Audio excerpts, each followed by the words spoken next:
Libro tercero. De la Justicia Civil.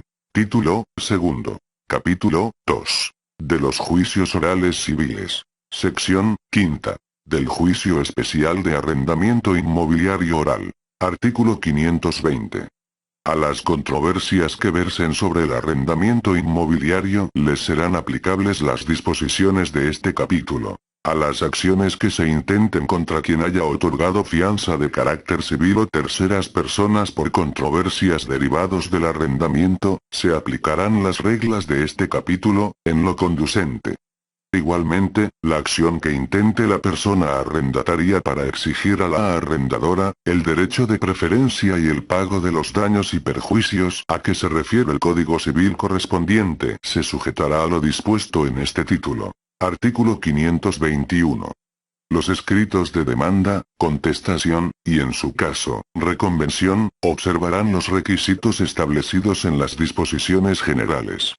El escrito inicial de demanda, además de los requisitos referidos, deberá acompañarse con el contrato de arrendamiento en caso de haberse celebrado por escrito. En la demanda, contestación, reconvención, contestación a la reconvención y contestación a las excepciones opuestas, las partes deberán ofrecer las pruebas que pretendan rendir durante el juicio. Artículo 522.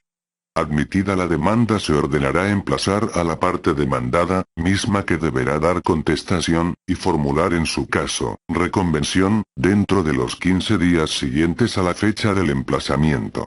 Si hubiere reconvención, se correrá traslado de esta a la parte actora para que la conteste dentro de los 15 días siguientes. Desahogada la vista de las excepciones y defensas, de la contestación a la demanda y en su caso, de la contestación a la reconvención, o transcurridos los plazos para ello, la autoridad jurisdiccional señalará de inmediato la fecha y hora para la celebración de la audiencia de juicio, la que deberá fijarse dentro de los 15 días siguientes. En el mismo auto, la autoridad jurisdiccional admitirá, en su caso, las pruebas que fuesen ofrecidas en relación con las excepciones procesales opuestas, para que se rindan a más tardar en la audiencia de juicio.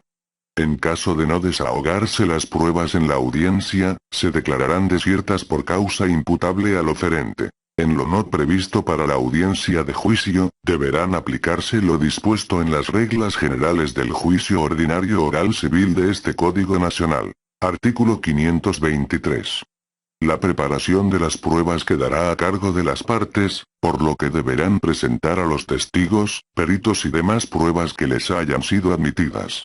En caso de que las partes manifiesten bajo protesta de decir verdad la imposibilidad de preparar directamente el desahogo de las mismas, la autoridad jurisdiccional, previa solicitud de la oferente, expedirá los oficios o citaciones, designará en su caso perito tercero en discordia, poniendo a disposición de la oferente los oficios y citaciones respectivas, a efecto de que las partes preparen las pruebas y éstas se desahoguen en la audiencia de juicio. En caso contrario, se declarará desierta la prueba por causa imputable del oferente.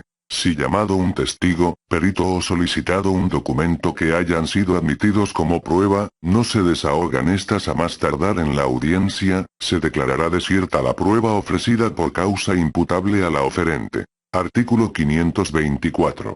En la audiencia de juicio, se abrirá una etapa de conciliación y mediación. En caso de no lograrse un convenio, las partes expresarán sus alegatos de inicio, se desahogarán las pruebas y escuchados los alegatos finales, se declarará el asunto visto y la autoridad jurisdiccional explicará de forma breve, clara y sencilla en un lenguaje cotidiano su sentencia definitiva y leerá únicamente los puntos resolutivos, entregando copia simple de la versión escrita de la misma a las partes, en un plazo no mayor a 2 días. Artículo 525.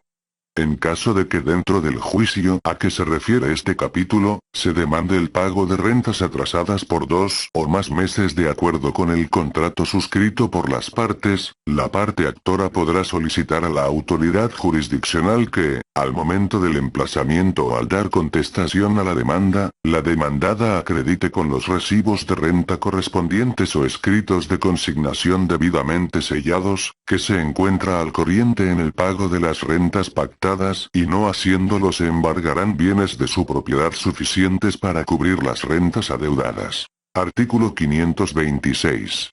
Para los efectos de este capítulo, siempre se tendrá como domicilio legal de la parte ejecutada el inmueble motivo del arrendamiento. Artículo 527. Los incidentes no suspenderán el procedimiento.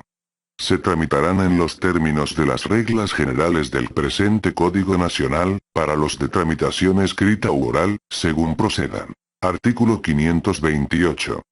Contra las sentencias definitivas en los procedimientos de arrendamiento inmobiliario oral, procederá el recurso de apelación en efecto devolutivo. Artículo 529.